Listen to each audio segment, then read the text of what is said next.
Olá, estamos a menos de 2 meses de uma das eleições mais importantes da história do país. E o nosso programa abre espaço para o debate. Nosso convidado de hoje teve um podcast na internet, cujo nome era Fora da Política Não Há Salvação. E parece que não há mesmo. Vamos conferir. Ele é Cláudio Gonçalves Couto, cientista político, mestre e doutor pela Universidade de São Paulo e professor da Fundação Getúlio Vargas em São Paulo. É colunista da revista Carta Capital, uma voz presente nas redes sociais, nos podcasts, nas telas do Brasil. Há anos ajuda o brasileiro a decifrar este país complexo. Para Cláudio Couto, discutir, conversar, analisar e refletir sobre a política para então poder agir é a melhor forma de lidar com ela. E é o que a gente vai tentar fazer agora.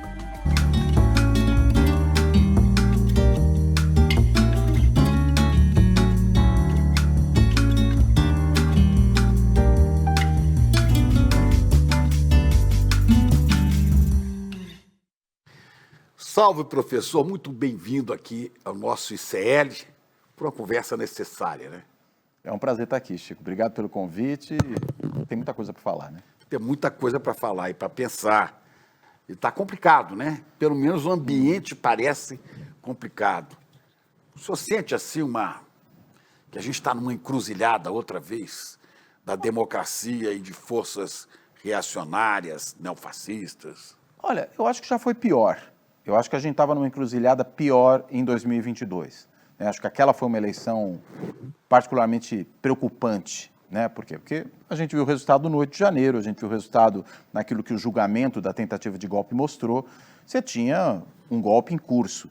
Né? Ele vinha acontecendo ao longo de todo o governo Bolsonaro e ia ter o desfecho ali no final daquele ano ou até no começo do ano seguinte, como o 8 de janeiro realmente foi uma evidência.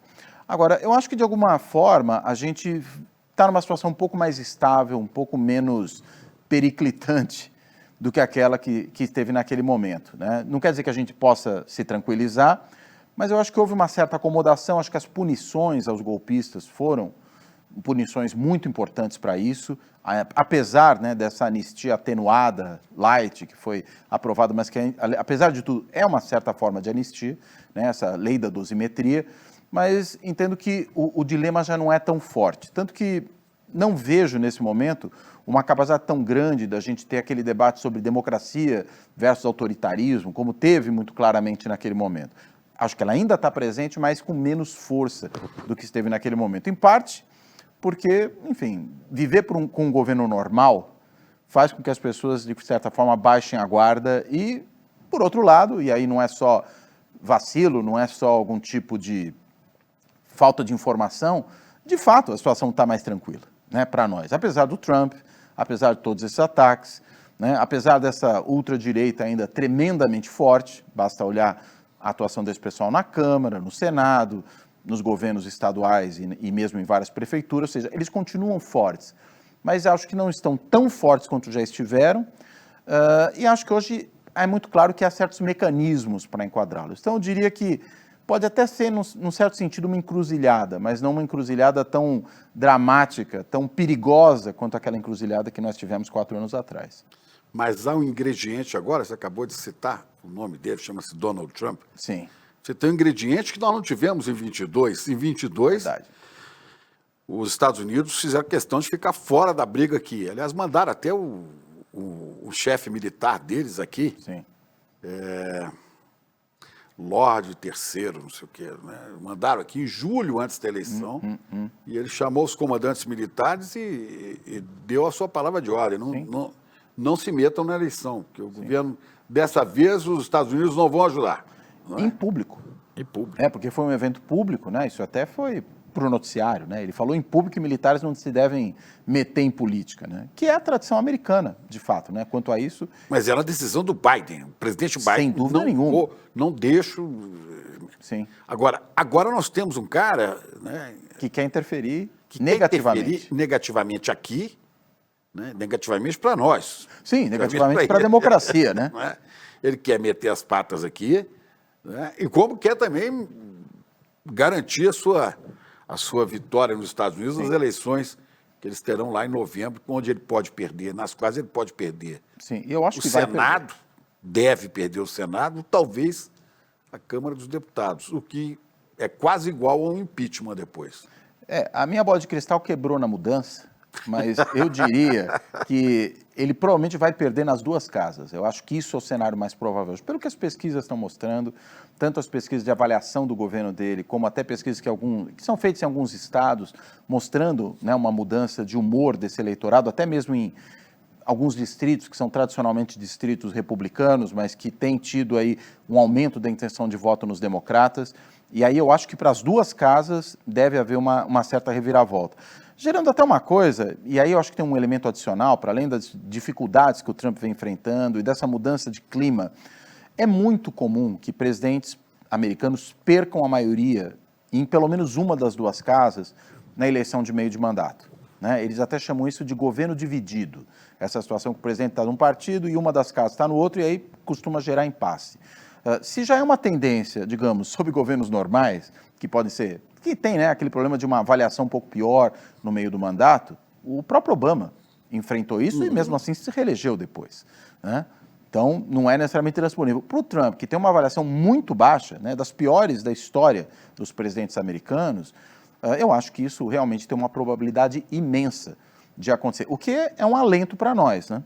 Porque ele perde poder, né? Ele tem menos capacidade de fazer tudo aquilo que lhe dá na telha, a despeito do que o Congresso possa dizer, porque hoje o Congresso não fala nada, anui a tudo que ele diz, tudo que ele faz, né? Ainda que ele pudesse, em alguns casos, submeter decisões ao Congresso, onde ele tem maioria, ainda assim ele prefere decidir muitas vezes sozinho, concentrando o poder na presidência. Até perdendo votos de republicanos na Câmara e no Senado, Sim, que às vezes não concordam com as decisões. mas são atropelados, porque ele faz por ordem executiva, que é um pouco, meio que uma versão da medida provisória, né, que eles têm nos Estados Unidos, e vai atropelando todo o sistema. Agora, vai continuar produzindo muita confusão, eu diria, sobretudo para fora dos Estados Unidos, porque mesmo que ele perca algum tipo de capacidade de ação interna, pelos freios e contrapesos lá da democracia americana, né, o Congresso, até a Suprema Corte, que surpreendentemente recentemente impôs uma derrota importante a ele naquela questão da cidadania, né, do direito de cidadania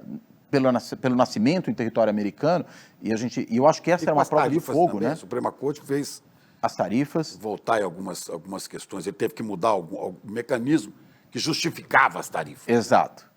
É que eu particularmente acho que essa decisão sobre a cidadania, era talvez a grande prova de fogo para saber o quanto essa Suprema Corte seria ou não subserviente ao Trump, né? Porque é uma adesão muito grave, né? Você está violando um dispositivo constitucional claro, né? Que é o direito de solo, ou seja, você é americano se nasce nos Estados Unidos.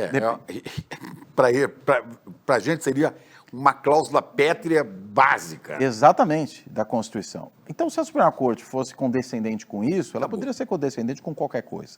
Então, por isso que eu acho que foi uma adesão importante, mas a das tarifas é importante porque aí, digamos, um tema menos delicado do que o primeiro, você fala, não, o primeiro não tem como a Suprema Corte aceitar. Esse outro talvez ela pudesse contemporizar, e mesmo assim não contemporizou. Então, mostra que há um certo freio ali aos governos estaduais, e os Estados Unidos são uma federação muito forte do ponto de vista dos poderes que tem os governos subnacionais, os dos estados aí nesse caso. Então, aí também você tem um elemento de contenção. Agora, política externa é, a rigor, a área do presidente. Então, aí eu acho que a possibilidade do Trump continuar fazendo estrago, e isso nos afeta, essa é uma possibilidade muito grande. Pois é, há, evidentemente, é nítido isso, né? Há uma decadência, ainda que leve, mas permanente dos Estados Unidos em relação à potência emergente da China. Sim. Na economia, né? E agora agravada com a questão das terras raras. Sim. Né? Das quais a China teria metade das reservas mundiais e nós, um quarto, 25%. Então, 50% da China, 25% do Brasil e 25% espalhados pelo mundo, que é o petróleo do futuro, é tudo. Exato. Os Estados Unidos não têm isso. Não. E vai entrando em declínio o império, quando, do lado de lá, no sol nascente da China, começa a crescer uma grande ameaça para essa hegemonia dos Estados Unidos. Nesse momento, Estados Unidos já tem a América Latina praticamente no bolso. Sim. A exceção aqui, que é de México, algum outro país da América Central, mas de país importante, o México, o Brasil, e aqui do nosso lado, Uruguai, mais ninguém, todo mundo está à direita e à extrema direita. Sim. Não é? Quer dizer, poderia ser uma grande jogada dele para o seu público, né? Uma ocupação militar no Brasil. A gente viu esses dias o conselheiro, ex-ministro Celso Amorim, falando do risco de interferência militar direta dos Estados Unidos no Brasil. Isso, do ponto de vista legal, para a cabeça do Trump, isso pode acontecer a qualquer momento. Basta ver o que ele fez na Venezuela. Né? Agora, chegar aqui, né, com um navio de guerra, apontar isso para favelas do Rio de Janeiro e falar, aí estão os terroristas do Comando Vermelho, porque para eles os terroristas podem ser eliminados, né, neutralizados. Isso não custa, parece um delírio da minha cabeça, ou não? Olha, eu não acho que é um delírio porque Trump é delirante.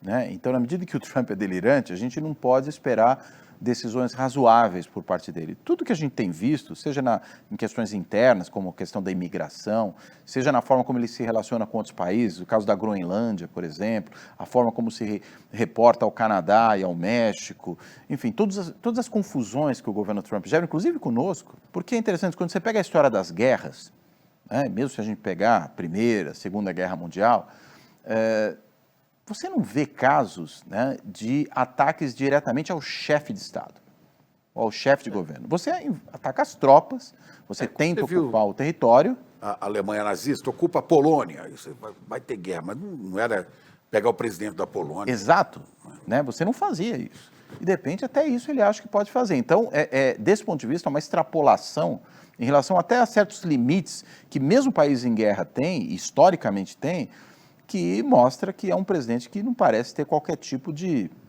preocupação, né, em autocontenção, em restrição, muito pelo contrário, né, ele quer mostrar que pode fazer tudo aquilo que bem entende. Essa declaração recente, que é de uma disfarçatez tremenda, né, de que os Estados Unidos serão dominantes no hemisfério e não abrem mão disso.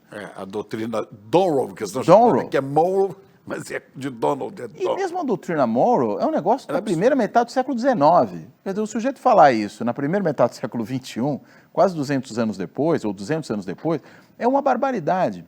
Né? Quer dizer, o que é? Um neocolonialismo declarado?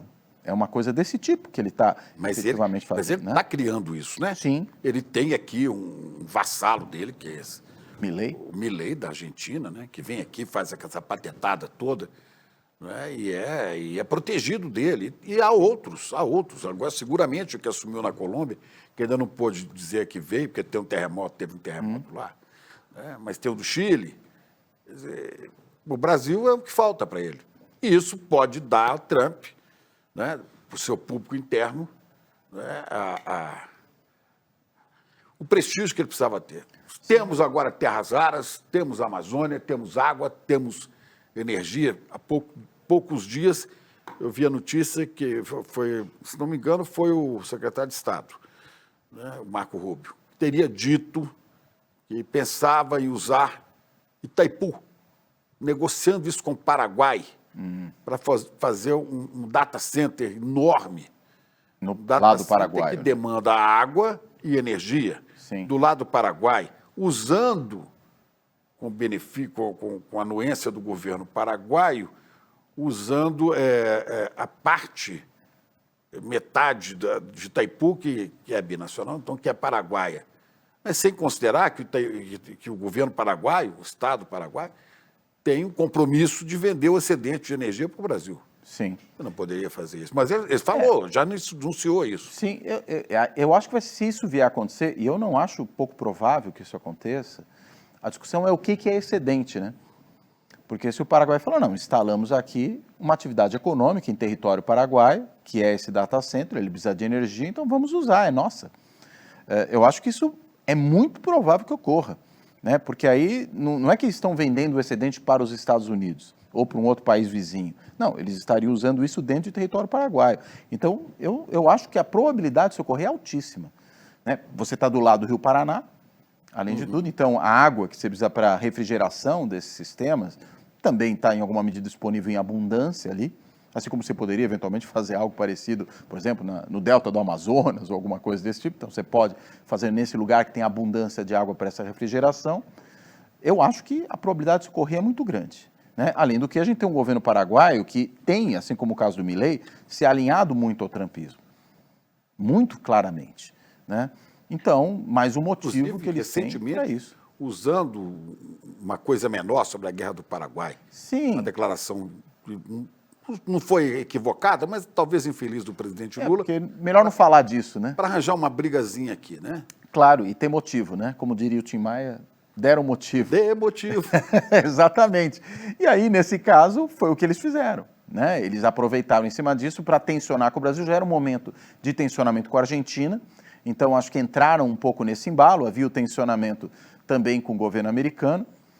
Então, há todos os motivos. E no caso das terras raras, só para recuperar um ponto que você falou, Chico, você mencionou o fato de que as terras raras são o petróleo do futuro, já estão virando, eu diria, quase que o petróleo do presente. E a gente viu o que os Estados Unidos historicamente fizeram, não só eles, né? O Reino Unido também fez, em relação à questão do petróleo. Vimos isso lá atrás, né? Nos anos 40, no Irã, quando o Reza Pahlavi, o Shah, volta ao poder naquele momento e destrói um governo nacionalista e um governo laico que tentava ali, né, se apropriar das riquezas naturais do próprio país. Então, houve mais recentemente no governo Bush no Iraque, né? A gente vê o que acontece agora na Venezuela. Iraque, onde não havia a bomba que eles procuravam, e eles modo sabiam algum. que não havia, né? Sabia, era uma mentira deslavada. O problema, a bomba, na realidade, era uma bomba de óleo, né? A questão era bombear o petróleo, era essa a questão ali. E a gente vê essa mesma coisa agora acontecendo, no caso, acho que pode vir a acontecer, eu quero assim dizer, não, acontecendo na Venezuela, mas pode vir a acontecer no caso das terras raras. Falar, a gente precisa dessa riqueza, ela é estratégica, então ela é nossa. Pois é, o que eu fico pensando é o seguinte, professor, que nesse momento, né, este momento, que a gente até conversa sobre ele aqui, de uma maneira assim, até relaxada, eu acho que eu não quero parecer o Baldo paranoico, embora esteja vestindo esse uniforme. O Baldo paranoico, para quem não sabe, era um personagem do Pasquim, né, do Enfio, que era um sujeito que tinha delírios por causa da ditadura militar. Mas não é o Baldo paranoico, é que este momento é propício a essas forças imperialistas, neofascistas ou fascistas, declaradamente, né, mortíferas, né, necropolíticas. É o momento delas usarem esses argumentos, essas estratégias para se consolidar. Quer dizer, isso daria talvez uma sobrevida ao Trump dentro do seu país. Fico assustadíssimo com o silêncio. Martin Luther King diria que é o silêncio dos bons, né? Tem uma frase atribuída a Luther King, Sim. Né? Pior do que a gritaria dos maus. É o silêncio dos bons, né? O silêncio dos bons, não vou dizer nem que são os democratas, mas eu tenho ouvido pouquíssimo protesto da sociedade civil mesmo. Da civil, dos democratas, dos liberais. Sim. Não vejo, né? É uma esquerda que existe nos Estados Unidos, nada. E da Europa, os líderes europeus assistem o Trump fazer essa loucura toda. Né? Quem que você viu protestar sobre o avanço, o domínio, a conquista da Venezuela? Ninguém. Um silêncio. Não é? Eloquente. Eloquente. Então é um momento propício, ele, né, se dirigindo a cada falso das eleições de meio termo, ele fazia uma palhaçada dessa aqui. Sim. Agora, por outro lado, o fato de haver... E aqui ele tem a quinta coluna, aqui ele tem traidores da pátria instalados. Sim, e que mantém conexões contínuas, alguns inclusive têm filial nos Estados Unidos. Né? A gente sabe de quem está falando.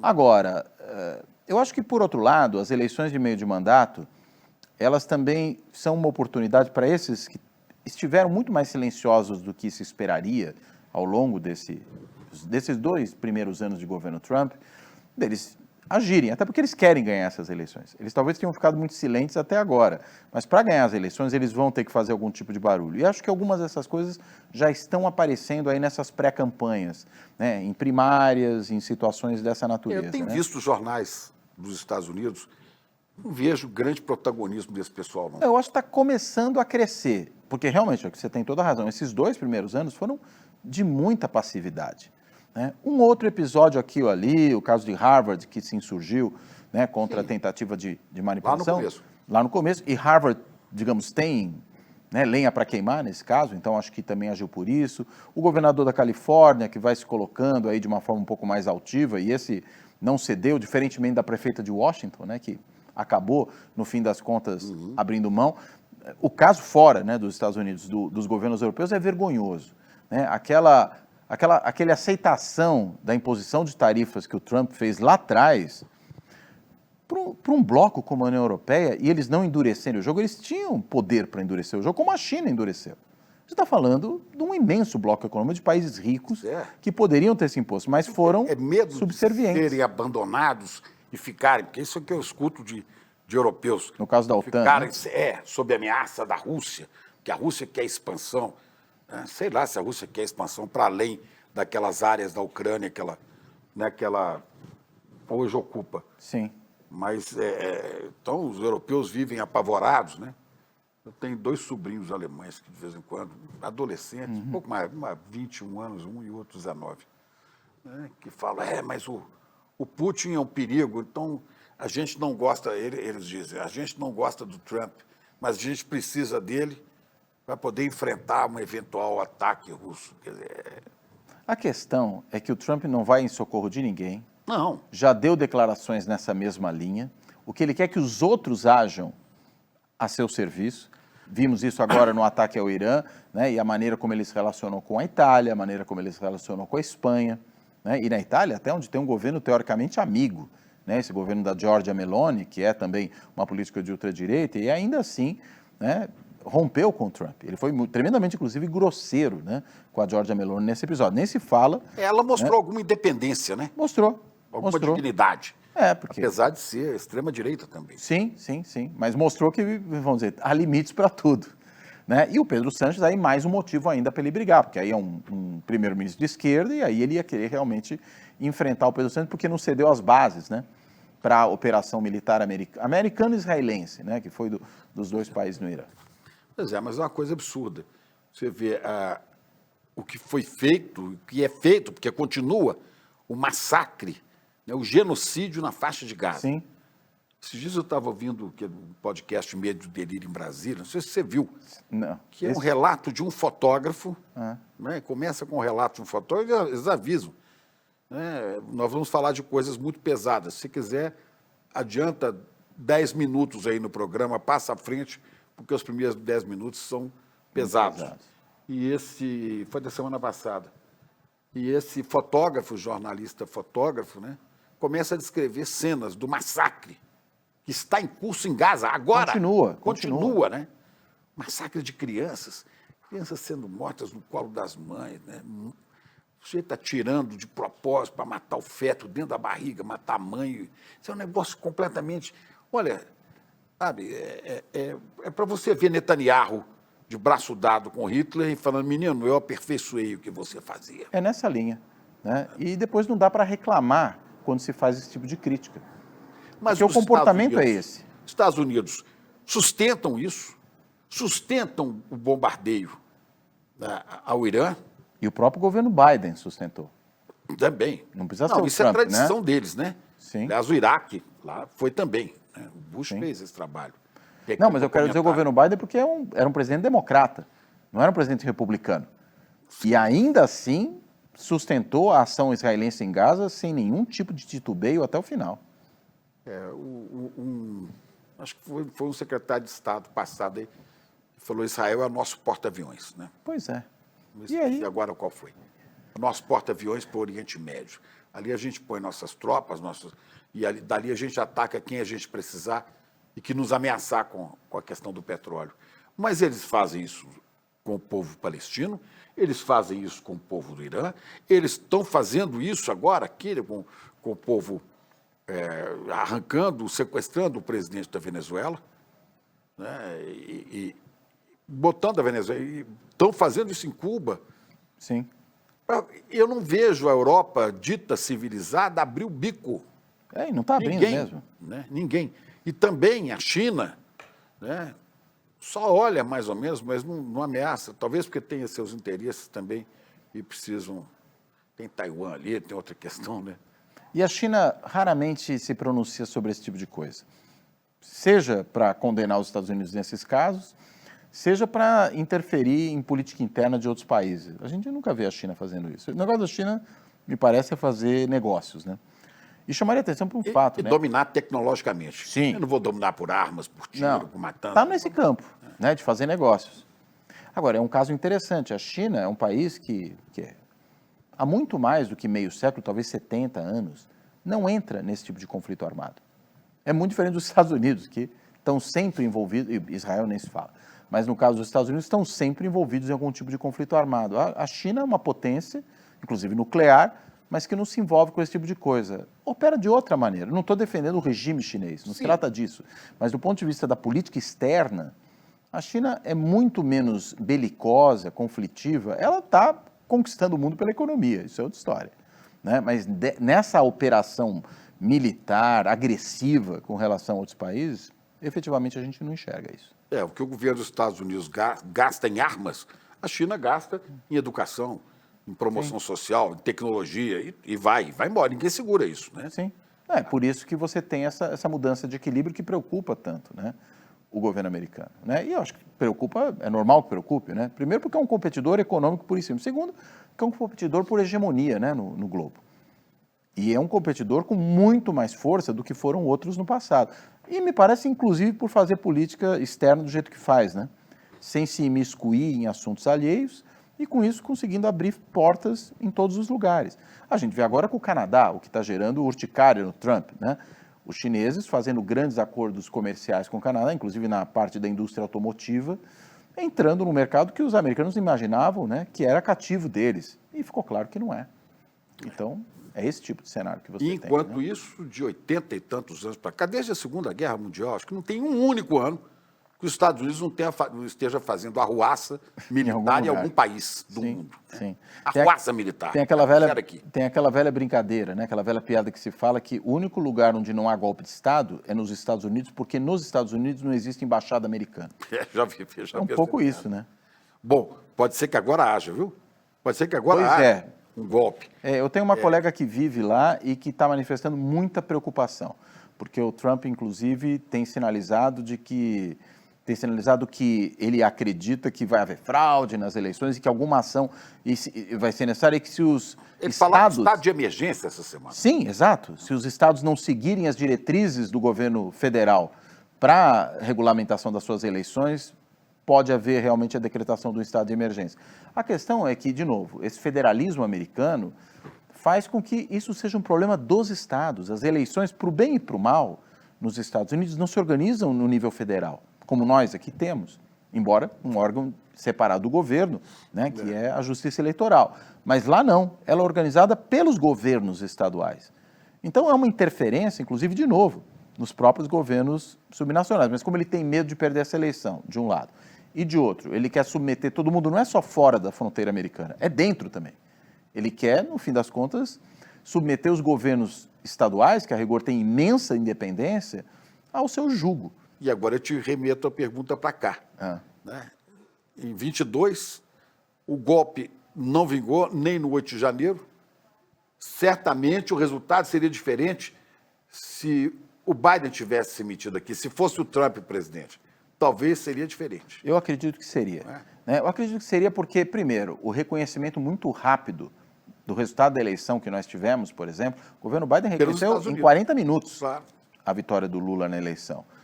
Isso não teria acontecido. Provavelmente o Trump questionaria a vitória do Lula, como ele questionou a sua própria derrota, né? Há rumores aí que ele já disse que não vai reconhecer. É possível. Eu não Se o Lula ganhar, ele não reconhece. O Marco Rubio teria soltado isso aí. Sim, eu acho que é possível. Há esse risco. Talvez, se fosse o Trump e não tivesse reconhecido a vitória do Lula em 22, né, talvez isso tivesse servido como incentivo, né, para as Cassandras, os pescadores de águas turvas, como chamava o Geyser, né? Sim. Esses bolsões sinceros, porém radicais, né, os militares tivessem impedido a vitória e a posse do Lula. Porque poderiam ter algum respaldo externo. E acho que uma coisa que você falou mais cedo nessa nossa conversa, Chico, que é o fato de que, quando veio o secretário de Defesa americano, né, dizer aos militares brasileiros de que eles não contariam com apoio nenhum caso tentasse uma aventura, ele não veio só por vontade própria, né? Ele veio porque o presidente da República de então, o Biden, mandou que ele viesse, né, para dar essa mensagem muito clara. Acho que aquele reconhecimento rápido foi, de certa forma, a sequência desse tipo de operação. E há quem reclame, e é muito, até chega a ser meio tragicômico isso, que foi uma interferência americana, isso. A interferência foi dizer, não apoiaremos o golpe. Não vamos interferir, né? Isso é uma loucura, né? Que, na verdade, não vamos dar respaldo a um golpe. O que, hoje, a gente corre o risco é de dar respaldo a alguma tentativa de golpe, ou de desestabilização, de não aceitação de resultados, coisas do tipo. E pense, naquela época, né, a gente estava cercado de forças mais democráticas na América do Sul. Verdade. Naquele momento, né? Você não tinha Milei, você não tinha a extrema-direita na Colômbia, no Chile. nem no Chile, não tinha nada disso, né? Você tinha uma conjuntura progressista, democrática, né? Sim. Agora, hoje, a situação é diferente. É verdade. E mesmo quando houve a direita no Uruguai, recentemente, era uma direita democrática. Não era essa direita que ganhou na Argentina, no Chile, na Colômbia, no Peru, na Bolívia. A gente está vendo que é uma coisa que se espalhou por todo, né, o subcontinente. Então, é uma coisa realmente muito preocupante, né? Pois é estranho a gente ver tudo isso no Brasil. Por isso que eu te falo, eu comecei com a pergunta sobre encruzilhada, né? Você falou que não é bem como 22. Eu temo que a gente esteja chegando nessa encruzilhada sem ter a noção clara de que ela está aqui e mais viva do que estava, embora não apareça assim. Eu acho que no que se refere à frente externa, eu concordo com você, acho que você tem razão. Eu acho que internamente é que a coisa mudou. Eu vou dar um exemplo de algo que me parece uma evidência disso, que é essa solidão da candidatura do Flávio Bolsonaro, né? A gente viu que o Jair Bolsonaro, quando concorreu em 2022, teve apoio de republicanos, teve apoio de PP, vimos o Arthur Lira com a camisa Eu Sou Bolsonaro, né, em eventos públicos. Você fala isso em 22, né? Em 22. E agora, o PP se recusou a fazer aliança com ele, o republicano se recusou a fazer aliança com ele. É porque esse centrão e o mercado nunca apoiaram o cavalo que vai perder a corrida, né? Também tem isso, mas lá atrás, é bom lembrar, o Bolsonaro aparecia muito mais atrás das pesquisas em relação ao Lula do que aparece o Flávio hoje. Eu acho que existe também um certo cansaço de certos setores da política, com esse grupo particularmente. Por quê? Porque o que é o bolsonarismo? O bolsonarismo ele não é o sinônimo da ultradireita no Brasil. Eu entendo que a ultradireita ultrapassa o bolsonarismo. Nós temos o Partido Missão, do MBL, que agora, ouvi recentemente uma entrevista do Renan Santos se fingindo ali de moderado, mas a gente sabe o que eles fizeram no verão, no inverno, na primavera passadas, então a gente sabe o que esses caras realmente pensam. E nós temos, mesmo nesse campo aí que gira um pouco em torno do bolsonarismo, novas lideranças surgindo, inclusive algumas muito jovens, que se o bolsonarismo por exemplo, sair, tem vida própria. O governador de São Paulo, Tarcísio Freitas, é um exemplo. Nicolas Ferreira em Minas. Possivelmente candidato em 2030, né? Eu acho que é líquido e certo que será. E o Tarcísio, até agora, eu não reputo como alguém de direita, é de extrema direita. Sim. É o cara que põe o boné do Trump e Exato. diz, né? Grande dia, né? Exato. E que põe para dirigir a sua polícia um sujeito que fala que o mérito do policial é ter pelo menos 5 ou 6 assassinatos nas no costas. Currículo, que senão não merece respeito. Essa coisa horrorosa do Derrite, que é deputado, né? Exato. E esse é o traço fascistoide de Tarcísio de Freitas, que não é nada moderado. Sim, eu concordo. Direita. Eu concordo. Né? Então, por isso que eu acho que... Agora, esse pessoal pode se autonomizar em relação ao bolsonarismo, se o bolsonarismo, que é um projeto político familista, antes de mais nada, é um projeto de família, né? Aliás, o Bolsonaro, propriamente dito, tem uma... Deus, pátria e família. A família dele. Criou uma empresa política familiar, né? Quer dizer, ele, na época, né, deputado federal concorrendo à presidência, um dos filhos deputado federal, o outro deputado estadual no Rio concorrendo ao Senado, o outro vereador, né, no Rio de Janeiro. Hoje a gente já tem o mais novo também vereador lá em Santa Catarina e agora candidato a federal. A ex-mulher que era vereadora no Rio, né, foi retirada pelo próprio filho, concorrendo também a deputado. Então você tem, na realidade, por isso que Bolsonaro nunca foi um outsider, né? Mas também não é exatamente um típico insider. Ele era um político ali, uma espécie de franco atirador ali no meio. Mas tinha um projeto político familiar. Tinha o seu carisma. Também. Agora ignorância abissal, né? Não. Falta de conhecimento, Isso sem... formação E se jactando disso, né? Porque é bom ser ignorante para o bolsonarismo. Né? E ele colocava isso muito claramente. E no caso dele, o que interessa nesse momento é manter essa hegemonia, daí colocar o filho e não aceitar nenhum outro tipo de liderança como alguém que pudesse lhe suceder. Agora, se Flávio perde essa eleição, né, a depender do cenário, eu diria, há espaço para ser ocupado por outros segmentos aí. Se Flávio perde a eleição, né, se Flávio perde a eleição, possivelmente Bolsonaro não representará mais grande coisa na eleição seguinte. Eu acredito que sim. Porque outras lideranças, inclusive de extrema direita também, e da direita, vão emergir. Sim, né? É esse o ponto. Já emergiram. E porque ele está preso, prisão domiciliar, o outro, o filho Eduardo, está fora do país. Né? Esses dias eu vi ele comprando, rapaz, você viu ele comprando fuzis? Comprou um arsenal de fuzis nos Estados Unidos, na loja, comprando, exibindo os fuzis, sinalizando que nós estamos nos armando. E aparece, neste vídeo em que ele aparece com fuzis, né, aparece também a imagem dele ou do Flávio com o secretário Rubio. É como quem sinalizasse, nós estamos preparando para... tomar o poder na base da armas, força. Sei lá, as pessoas tão dementes que é possível.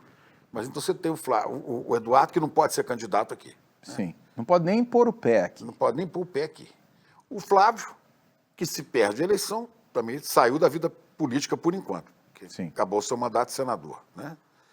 O Carlos Bolsonaro, quer ser candidato de Santa Catarina e vai enfrentar o Senado, vai enfrentar uma pedreira lá. Que é o Amin. O Amin e a deputada Carol de Tone. Que é do seu próprio partido. Né? Pode perder. E ele é o forasteiro, né? Tem isso. E ele é percebido, assim, em boa parte do eleitorado de Santa Catarina tem sido bem radicalizada à direita, né? Sim, mas tem as suas opções locais, né? Não precisa pegar um importado do Rio de Janeiro. E tem uma coisa até meio curiosa nisso, né? Porque, no fim das contas, com o Flávio candidato à presidência, se o Carlos Bolsonaro tivesse ficado no Rio de Janeiro, ele teria substituído o irmão nessa candidatura. Ao ir para Santa Catarina, ele entra numa bola dividida e deixa esse espaço vago no Rio de Janeiro para ser ocupado por outros, né? Tem essa ironia da história aí. Está tudo isso misturado. Mas eu quero voltar a te perguntar sobre Forças Armadas. Sim. Que não agiram, né? Não atenderam ao apito de cachorro, de golpe, né? Em 22, nem no 8 de janeiro. Né?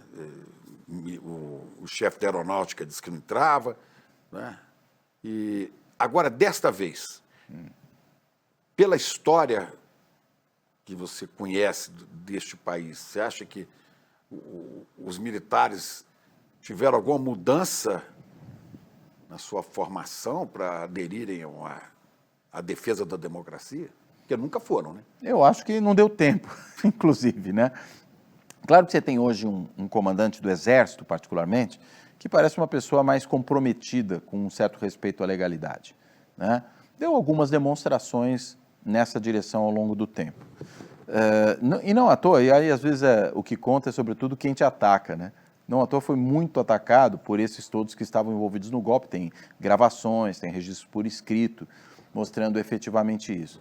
Mas nós não vimos, nesse período, nenhum tipo de mudança do currículo das escolas militares, no sentido de formar militares de outra maneira. Não me parece ter nada em curso nessa direção.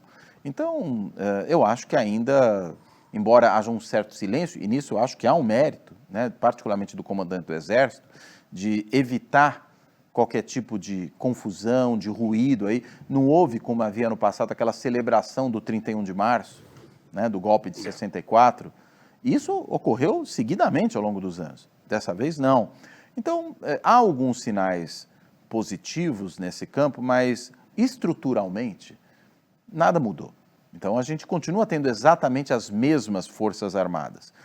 O fato é que essas mesmas Forças Armadas, pelo menos alguns dos seus líderes, refugaram da tentativa de dar o golpe em 2022, Talvez 2023. porque não tivesse o respaldo, né, como eu disse. Talvez, né? Acho que isso é bem possível que tenha ocorrido. Claro que eu não digo que todos, alguns comandantes certamente não iriam entrar nessa Certamente, aventura, né? ditatorial. Então, O próprio comandante do Exército claro. não entrasse. E se isso serviu de alguma lição, né? Essas punições, né? Todo o vexame que foi para as Forças Armadas, essa tentativa de golpe mal sucedida, talvez os militares comecem, aí a gente esteja talvez no início, eu acho que esse é o ponto, o início de um processo, de um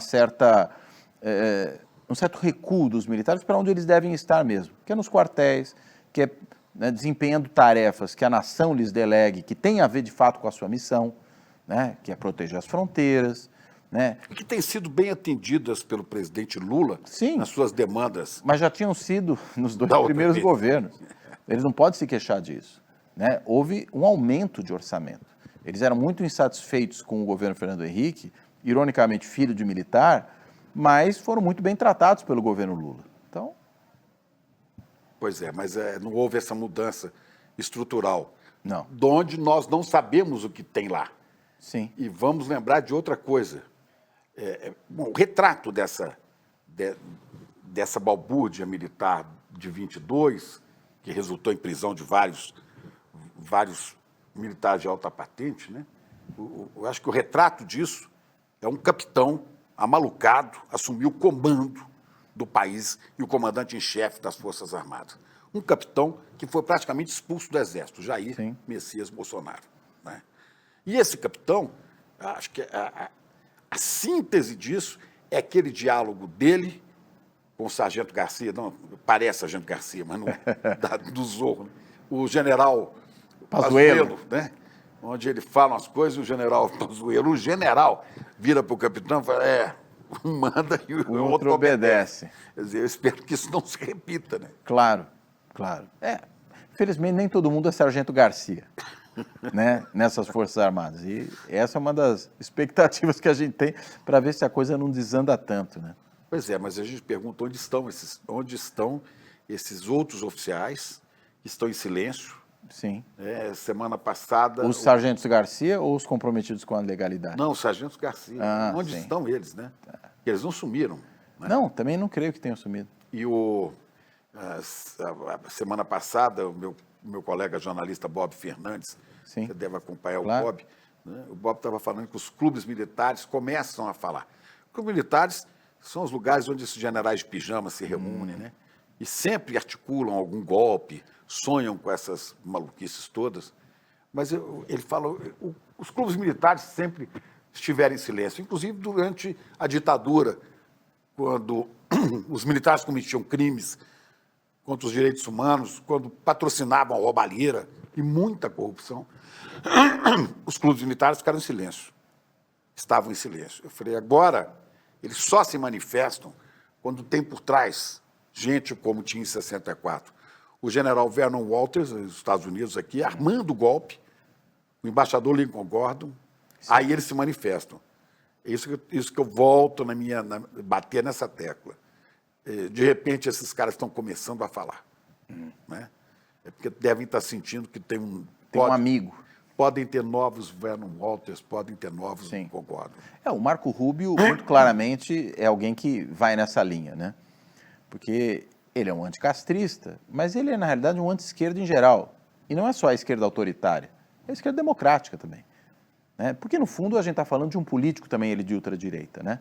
Não é só o chefe dele. Sim. E o curioso é que ele é anticastrista, mas os pais dele saíram de Cuba fugindo do Batista. Pois é. Fidel Castro. Foi do ditador Batista. Fulgêncio Batista. Exatamente. Ironias, né? Pois é. Mas continue que eu te interrompi. Não, mas é isso. Na realidade, eu acho que eles se sentem um pouco mais, talvez, à vontade, porque você tem, de fato, né, um secretário de Estado americano que vem dando seguidas declarações nessa linha. E não é só ele. O secretário da Guerra, né, porque não é mais da Defesa, né, o Pete Hegseth, virou secretário da Guerra, porque o Trump gosta de mudar esses nomes, né, que falou que a América Latina tem que ser o quintal deles. E uma das formas de ser o quintal é por meio desse intervencionismo, né? Por meio de evitar que governos que não são subservientes estejam ou cheguem ao poder. Né? Então, me parece que é esse o ponto. E daí, talvez esse pessoal se assanhar um pouco porque imagina que se tentarem alguma aventura, podem ter apoio, ou, mesmo que não tentem, que algo virá de fora que vai nessa direção. Você falava, Chico, agora há pouco, que pode ser que não haja um reconhecimento de uma eventual vitória do Lula. E acho que é um risco real. Acho que é um risco real, sim. Que agora, não aceitariam. Como o Flávio não aceita também uma derrota. Sim, até porque eles não se... O pai não aceitava. O pai também não aceitava, o Trump não aceitou a sua derrota lá, porque eles não precisam de evidências. Eles precisam apenas dizer o que eles acham, né? Então, o fato deles falarem que houve uma fraude eleitoral sem provar nada, sem mostrar nenhum tipo de evidência de que isso porventura pudesse ter acontecido, isso não é um problema para eles. O problema é simplesmente dizer para aqueles que vão acreditar neles que as coisas são de um certo jeito. E as pessoas aderem, né? Bem, a gente vê gente que tomou detergente, a gente vê gente lá nos Estados Unidos, no primeiro governo Trump, que bebeu desinfetante, porque o Trump falou que curava a Covid. Lá, né? Teve isso lá também. Gente que reza ou canta o hino para pneu, né? Que tenta atrair extraterrestre com código Morse de celular. Então, veja, essas pessoas vão acreditar em qualquer coisa que for dita a elas. E é nisso que eles se fiam em boa medida. Não! No Brasil são quantas? A gente está falando, segundo algumas pesquisas, de algo, vamos dizer, poderia estar entre os 12% e os 15% da população. 105, dos eleitores? Dos eleitores. Eleitores, 150 milhões de eleitores, mais ou menos. Não, 150 milhões não. De eleitores no Brasil? Em torno, talvez, de alguma coisa como 15 a 20 milhões de eleitores, né? Não, estou falando 150 que o Brasil tem. Ah, nós temos. É. Sim. Então seriam 10%, seria 15 milhões. Isso, algo por aí. Que é uma loucura. É muita gente. É muita gente bebendo detergente. É. Uma fábrica de detergente que dê conta dessa... Não dá mesmo. E eu te pergunto, eu tenho andado assim, eu não sou muito de ficar, né, com medo dessas coisas, né? Mas assim, um pouco inquieto, sabe? Eu acho que, eu digo, as pessoas que têm compromissos, né, de vida com valores democráticos, com direitos humanos, com igualdade social, né, com crescimento sustentado do desenvolvimento, a gente pensa, nesse momento de encruzilhada, o que a gente pode fazer?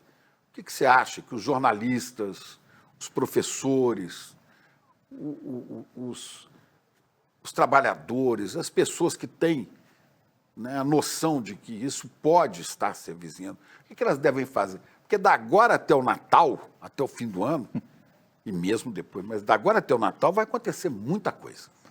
Olha, acho que primeiro tem que mostrar que articulação é essa que está ocorrendo e quais são os interesses que essa articulação tem, né? O que eles estão buscando, né? Quem vai ganhar com isso, né? E o que eles já fizeram no passado recente? Porque, veja, só para ilustrar o que eu estou querendo dizer, a gente via volta e meia o pessoal da ultradireita e outras pessoas, eu diria, inocentes úteis dessa conversa, dizer, o Brasil com o Lula vai virar uma Venezuela.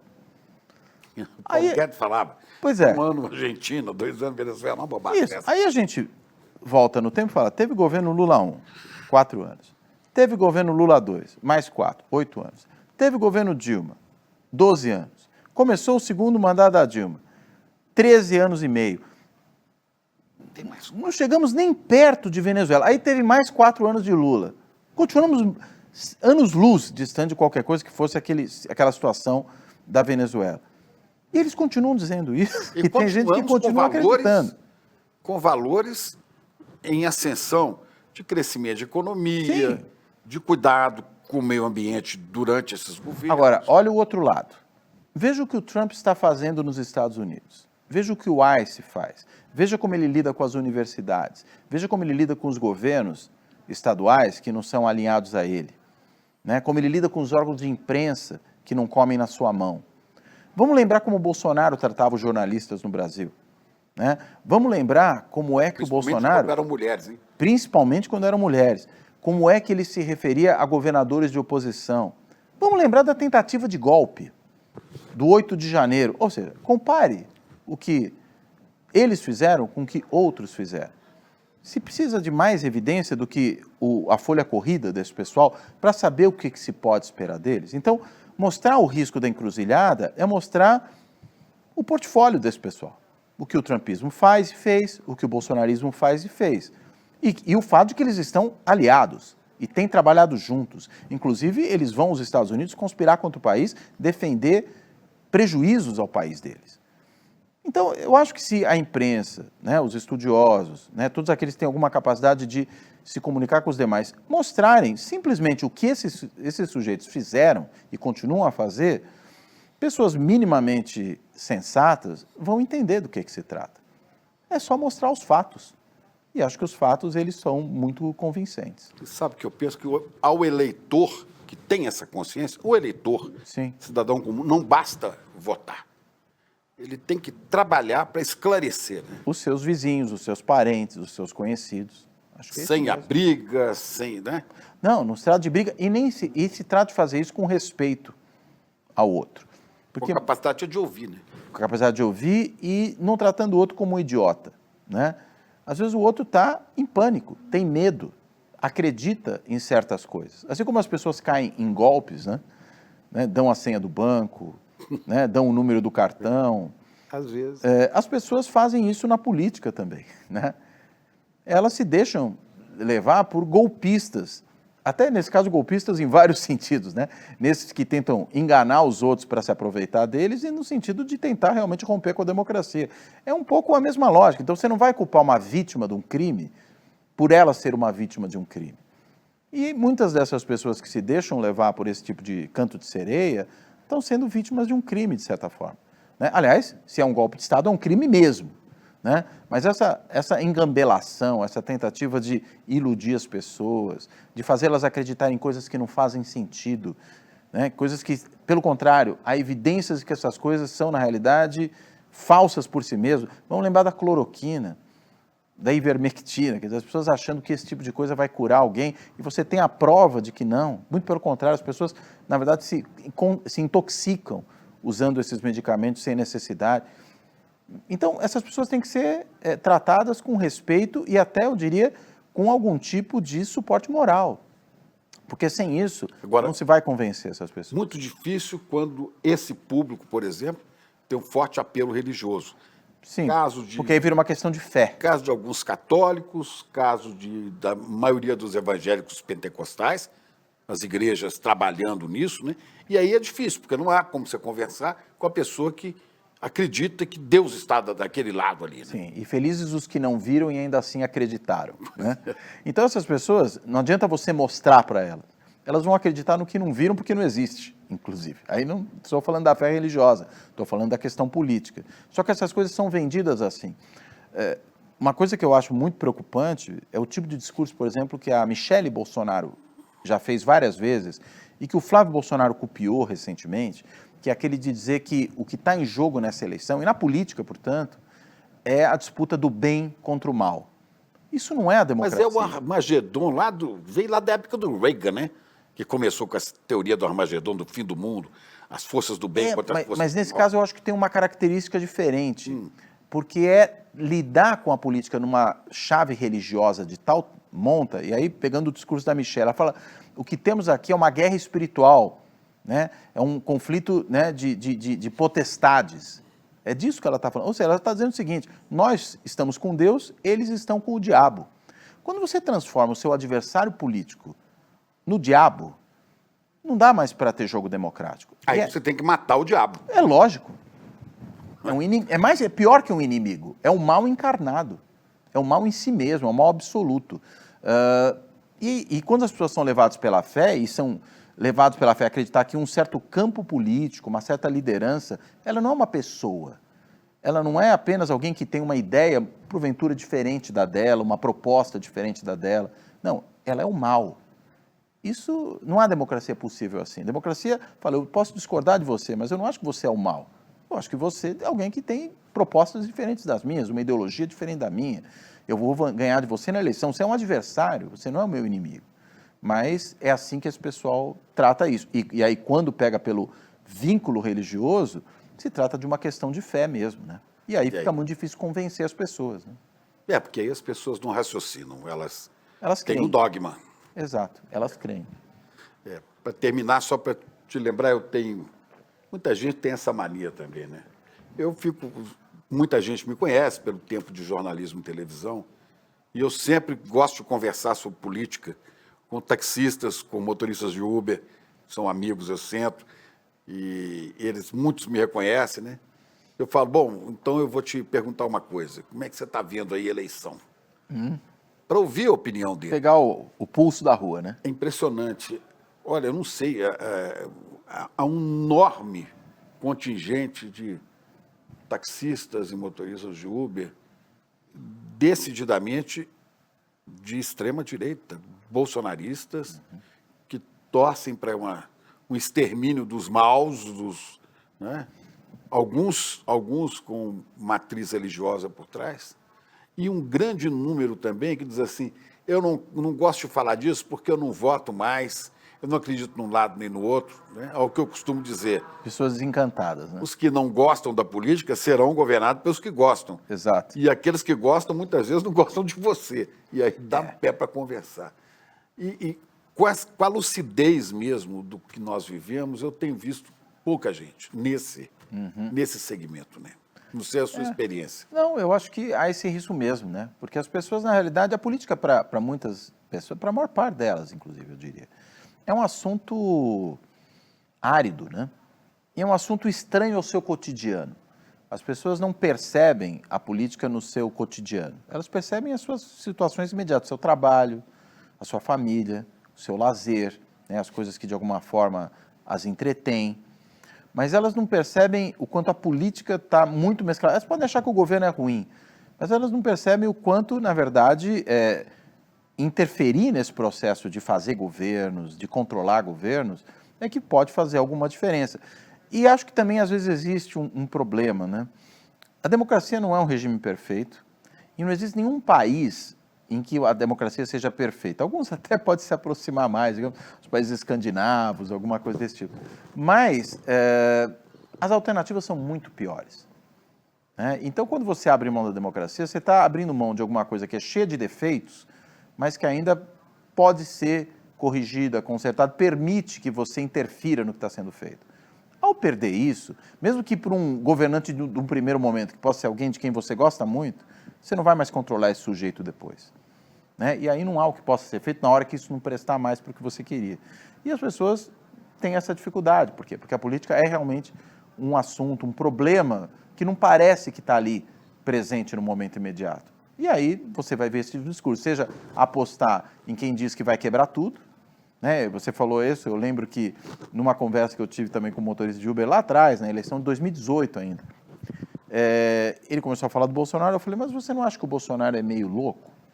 Ele falou, mas o que a gente precisa é de um louco mesmo, o que a gente precisa é de um louco que arrebente com tudo. Ou seja, a pessoa está tão desapontada, está tão até mesmo revoltada com o estado de coisas, que ela acha que a destruição de tudo pode ser a solução, só que efetivamente não é, né? É pensar com o fígado, né? Agora, enquanto as pessoas estão pensando com o fígado... E não percebem que esse estado de coisas contra o qual ela se revolta é um estado de coisas que existe há séculos no Brasil. Sim. Que é sempre uma pequena parcela da população que é rica, massacrando trabalhadores, pretos, pobres, periféricos e mesmo a classe média pobre. Sim, é isso. Não é?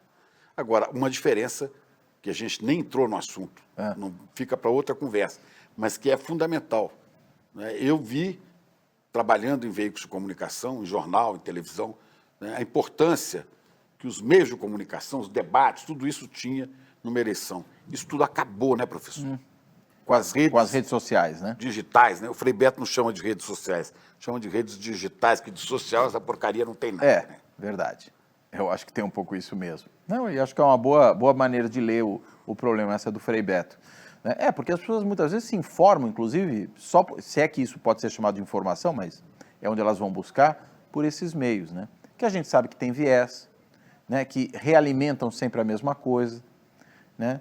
Em que você, para usar uma expressão que as pessoas gostam de usar também, é o produto, né? Então você é, de alguma forma, presa desse tipo de negócio. As pesquisas mostram, por exemplo, pesquisas da Quest sempre perguntam onde que você se informa, né? Você vê televisão, você lê jornal, rede social, e quando você vai, sobretudo para as gerações mais jovens, é sobretudo por rede social. E aí, consequentemente, você não está recebendo um mínimo de qualidade de informação. Você está recebendo meme, você está recebendo hate, você está recebendo uma coisa que o algoritmo está te dando só aquilo e ele não te permite ver a outra coisa. A esgotosfera, exato. E aí é difícil que isso vá produzir algo de bom, né? Que as pessoas vão ter senso crítico, que elas vão poder ler a realidade com um pouco mais, né, de elementos realmente embasados. As pessoas caem nos seus preconceitos, e mesmo na sua raiva, né? E aí é isso que eu falei. Se você enxerga o mundo com base no ressentimento, na raiva, vai ficar muito difícil tomar uma decisão bem tomada, né? A gente sabe, né? Decisões bem tomadas você tem que tomar com cabeça fria, né? Cabeça quente geralmente vai dar errado.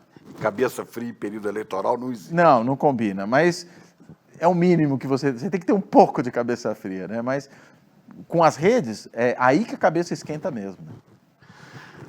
Professor Cláudio Couto, olha, eu tenho 55 anos de jornalismo. Estou com 73, eu entrei aos 18 anos numa redação pela primeira vez. De lá para cá, né, o que eu fiz a vida inteira foi tentar filtrar a informação, como se filtra água, para a pessoa beber uma água limpa. Sim.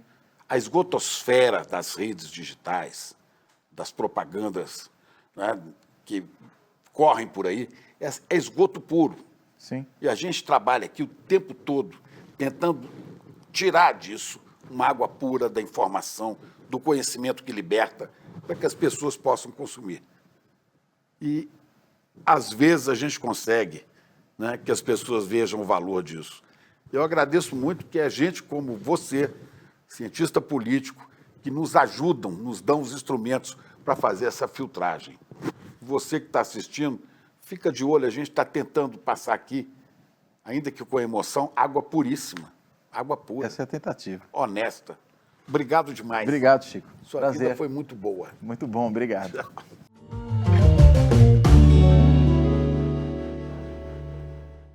Esse mundo online é incrível. Provavelmente a gente se conhece através dele. Mas o mundo presencial é e sempre será muito especial. Porque é nele que a gente sente o calor humano, é ele que dá aquele arrepio, é ele que faz a gente sentir de verdade que tem mais gente junto com a gente na nossa luta, compartilhando os mesmos ideais, querendo junto um novo mundo. Dias 19 e 20 acontece aqui no Vibra São Paulo o nosso evento presencial que reúne mais de 4.000 pessoas. E no palco, os nomes mais inspiradores do Brasil e do mundo. E esse ano você tem que fazer parte. Nesse ano, há preços ainda mais baixos que nos anos anteriores. Um pedido que todos vocês fizeram, para todo mundo poder participar. Te encontro no dia 19 e 20 de setembro? Vambora!